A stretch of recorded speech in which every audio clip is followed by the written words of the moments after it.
Bab 29. Kabur.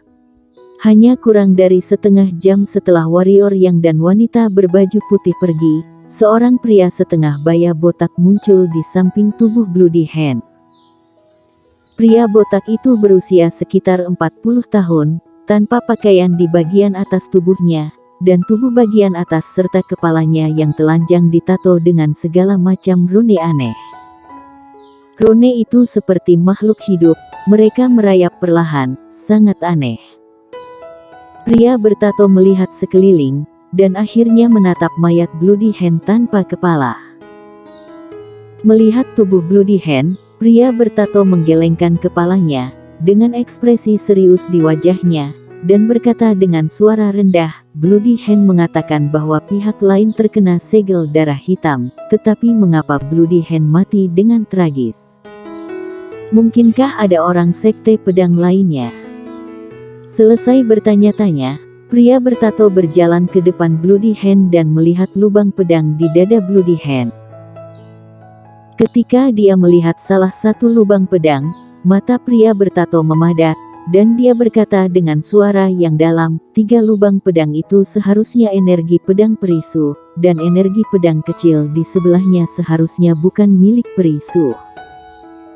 Melihat lubang pedang kecil ini, pria bertato terdiam beberapa saat lalu berkata, energi pedang melayang, tidak kental, dan tersebar. Orang yang memancarkan energi pedang ini seharusnya hanya memiliki kekuatan level langit. Omong-omong, pria bertato langsung mengerti. Bloody Hand tidak mati di tangan perisu, seharusnya mati di tangan level langit yang tiba-tiba muncul.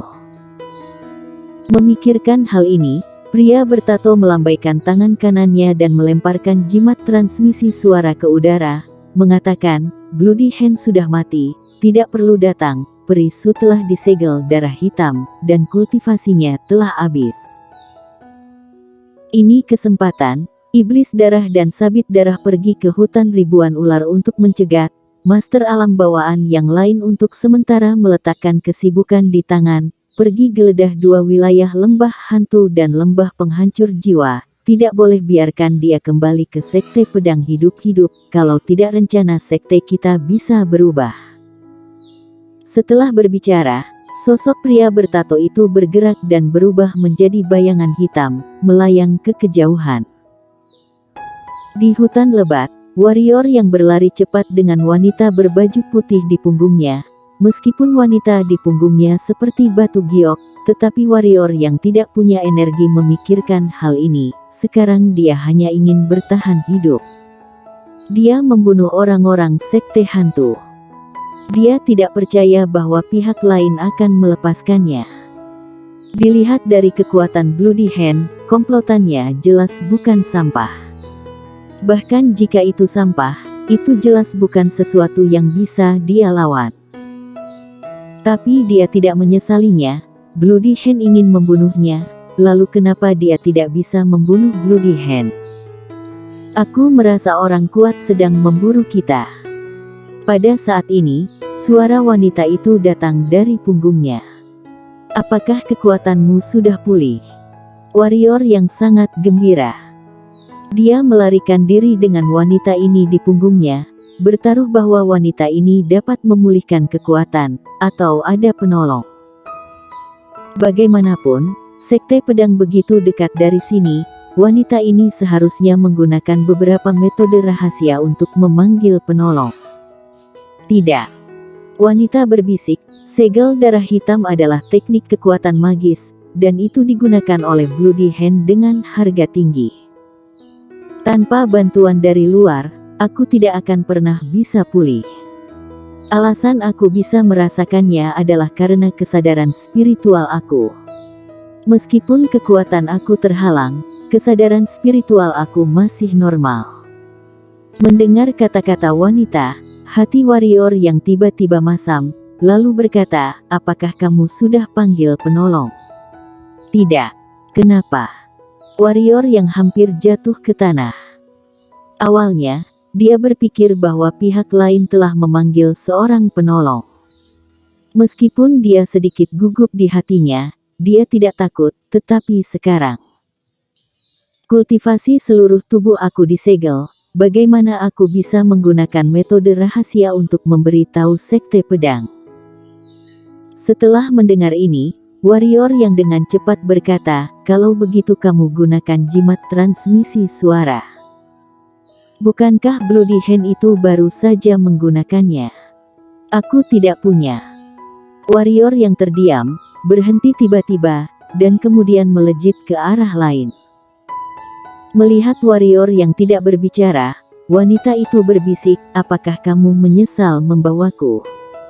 Sedikit. Warrior yang berkata jujur. Letakkan aku di sini, kamu lari sendiri, mungkin ada sedikit peluang.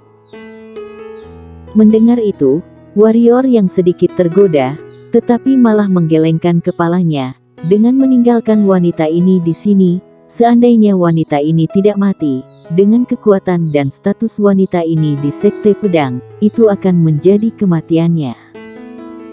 Dan dia tidak percaya bahwa orang-orang Sekte Hantu akan membiarkannya pergi.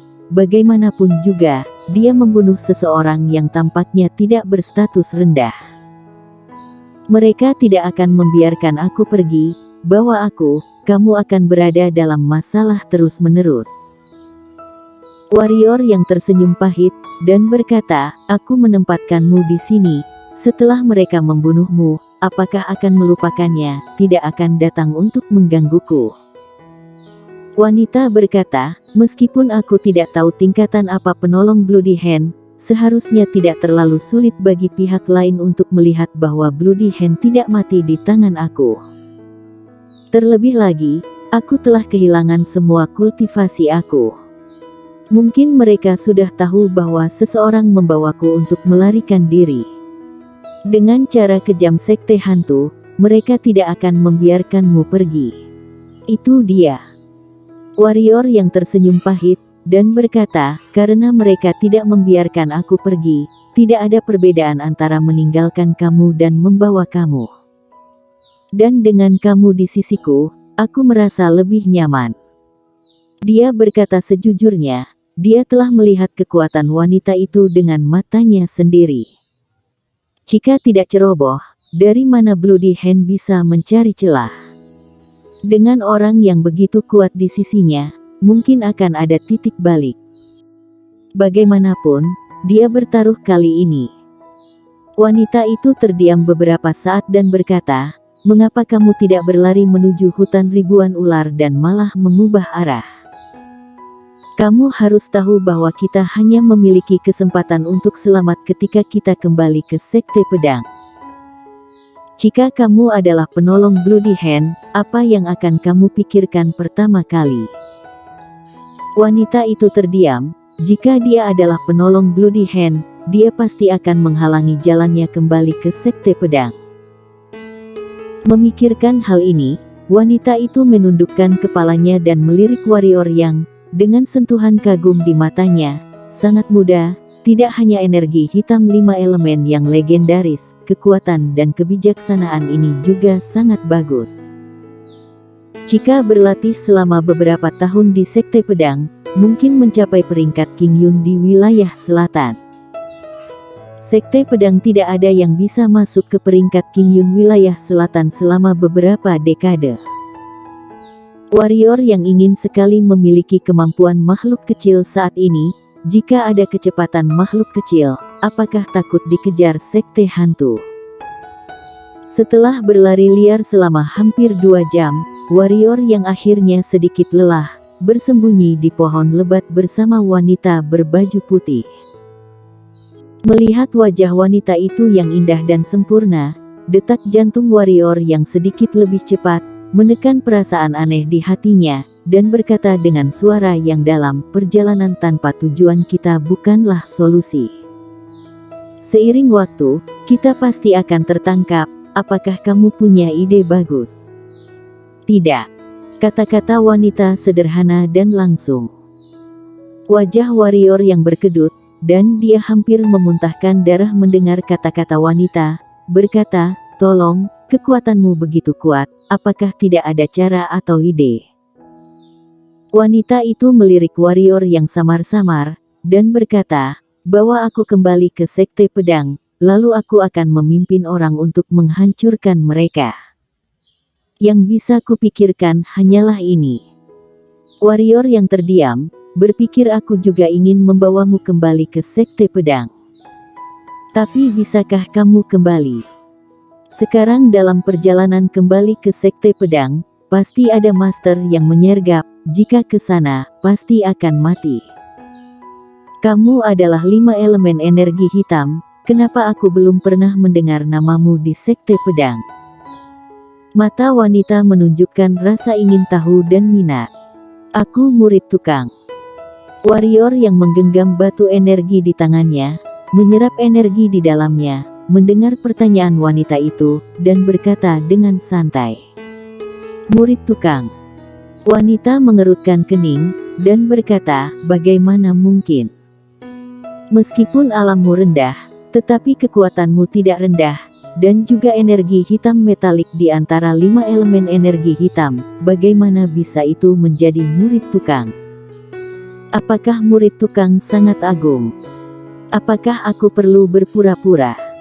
Warrior yang berkata dengan suasana hati yang buruk. Pada saat ini, wanita masih dalam mood untuk membicarakan masalah berantakan ini dengannya. Tidakkah dia tahu bahwa ada satu atau bahkan beberapa orang hebat sedang mengejar mereka? Wanita itu terdiam beberapa saat, seolah memikirkan sesuatu, wajahnya yang cantik dingin, dan dia berkata, jika tetua gerbang luar Sekte Pedang menekanmu, jangan khawatir, jika kita bisa kembali, aku akan menyelidiki masalah ini secara menyeluruh sendiri. Berani menekan siapapun yang berpotensi jenius, tidak peduli siapa dia, aku tidak akan pernah melepaskannya. Warrior yang kaget, wanita ini pasti tidak rendah statusnya di Sekte Pedang. Saat hendak bertanya kepada pihak lain dari mana asalnya, wanita itu tiba-tiba menoleh dan melihat ke kejauhan, dan berkata dengan suara berat, ada alam bawaan yang kuat datang ke sini, itu sekte hantu. Ada lebih dari satu.